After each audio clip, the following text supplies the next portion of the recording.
নমস্কার, আমি বন্দনা। আমার কিচেনে আপনাদের সবাইকে স্বাগত জানাই। আবারও এসে হাজির হয়েছি শিমের একটি রেসিপি নিয়ে। আজ আমি তৈরি করব শিম বটি। শিম বটি তৈরি করার জন্য শিমের দুপাশের পাতলা অংশটা বাদ দিয়ে দিয়েছি। একটা শিমকে দু টুকরো করে কেটে নিয়েছি, পরিষ্কার করে ধুয়ে নিয়েছি। এই শিম বটি তৈরি করতে আর লাগছে পেঁয়াজ কুচি। এখানে আমি 3টে পেঁয়াজ কুচি করে কেটে নিয়েছি। ছোট একটা রসুন আমি থেঁতো করে নিয়েছি, আর নিয়েছি 3-4টে চেরা কাঁচা লঙ্কা।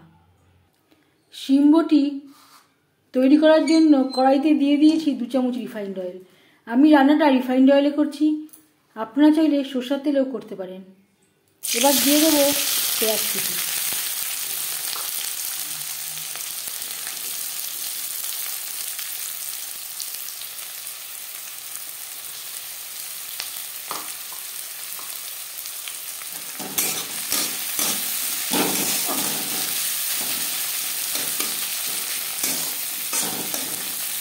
পেঁয়াজ লালচে করে ভেজে নেব।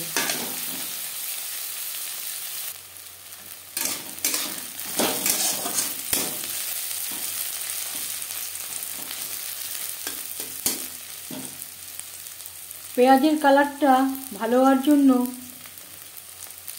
দিয়ে দেব খুবই সামান্য পরিমাণে রেড চিলি পাউডার। এর পরিবর্তে আপনারা কাশ্মীরি রেড চিলি পাউডারও ব্যবহার করতে পারেন। এতে পেঁয়াজে খুব সুন্দর একটা কালার আসবে।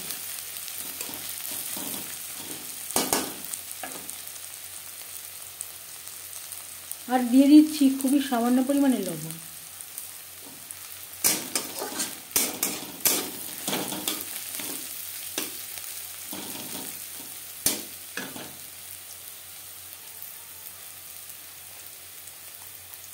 আর লাগছে খুবই সামান্য পরিমাণে হলুদের গুঁড়ো।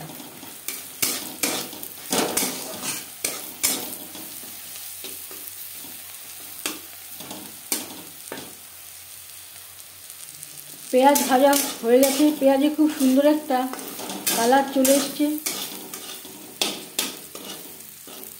তেল ঝরিয়ে উঠিয়ে নেব।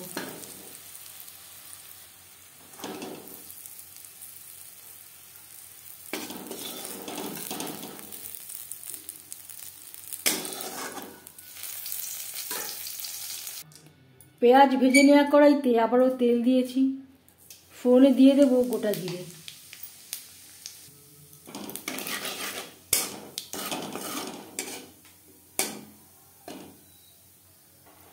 দশ 15 সেকেন্ড জিরে ভেজে নেওয়ার পর দিয়ে দেব থেঁতো করে রাখা রসুন, চেরা কাঁচা লঙ্কা।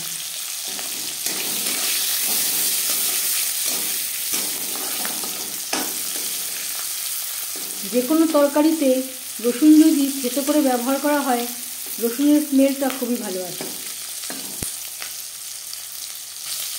আমি এখানে কাঁচা লঙ্কার ব্যবহার করলাম, এর পরিবর্তে আপনারা শুকনো লঙ্কারও ব্যবহার করতে পারেন।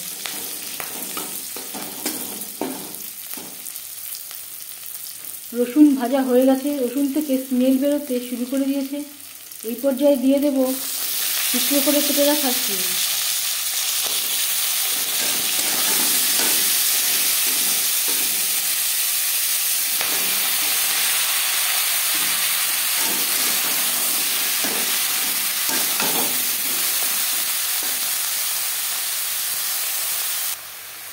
এক 2 মিনিট নাড়াচাড়া করে নেওয়ার পর দিয়ে দেব স্বাদ মতো লবণ। আর লাগছে পরিমাণ মতো হলুদের গুঁড়ো।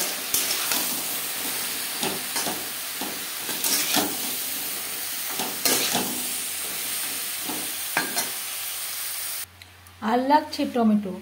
2টো বড় সাইজের টমেটো আমি টুকরো করে কেটে নিয়েছি। 2-3 মিনিট হাই টু মিডিয়াম ফ্লেমে শিম নাড়াচাড়া করে নেওয়ার পর দিয়ে দেব টুকরো করে কেটে রাখা টমেটো।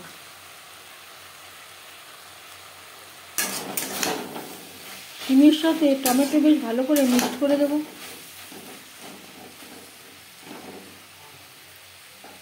গ্যাসের ফ্লেমটা লোতে করে দেব।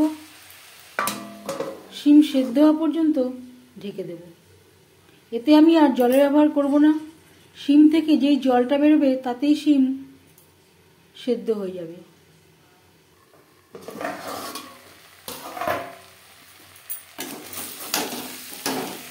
শিম বেশ ভালো করে সেদ্ধ হয়ে গেছে।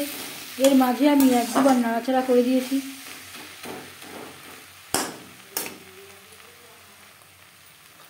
আর দিয়ে দেব টমেটো। অর্ধেকটা টমেটো আমি উঠিয়ে রেখেছিলাম।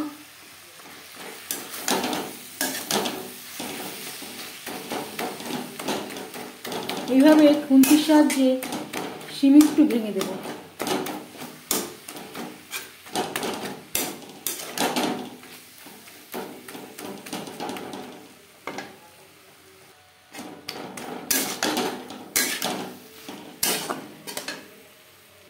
এই সময় আমি গ্যাসের ফ্লেমটা রয়েছে লো ফ্লেমে।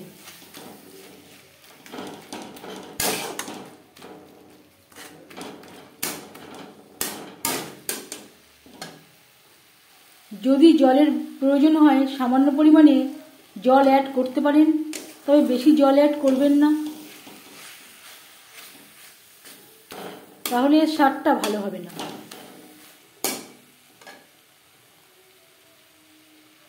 আর দিয়ে দেব ভেজে রাখা পেঁয়াজ।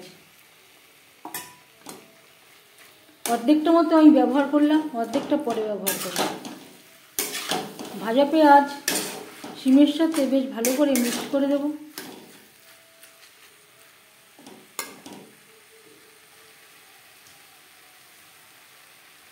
আর দিয়ে দেব সামান্য পরিমাণে ধনেপাতা কুচি।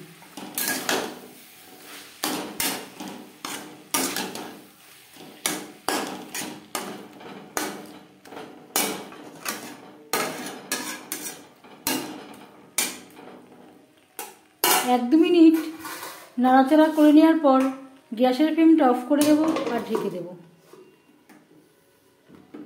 5 মিনিট ঢেকে স্ট্যান্ডিং টাইমে রাখবো। এবার যাচ্ছি সার্ভ করার প্রসেসে।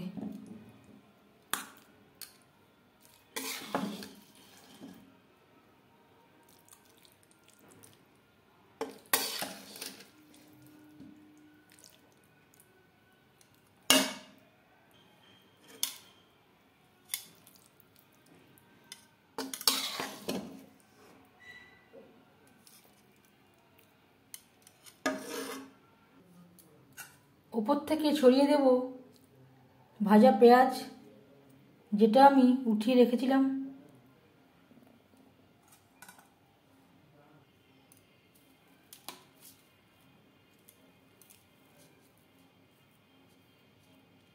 সামান্য পরিমাণে ধনেপাতা।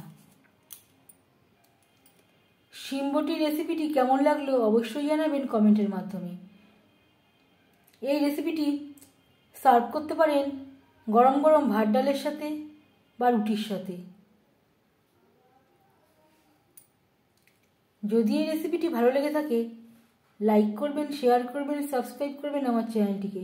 বেল আইকনটা ক্লিক করে দেবেন। যখন আমি নতুন ভিডিও আপলোড দেব তার নোটিফিকেশান সবার আগে আপনার কাছে পৌঁছে যাবে। আপনারা সবাই ভালো থাকবেন, সুস্থ থাকবেন। আবারও হাজির হয়ে যাব নতুন কোনো রেসিপি নিয়ে। আজ তাহলে এ পর্যন্ত থাক। এই ভিডিওটি দেখার জন্য ধন্যবাদ।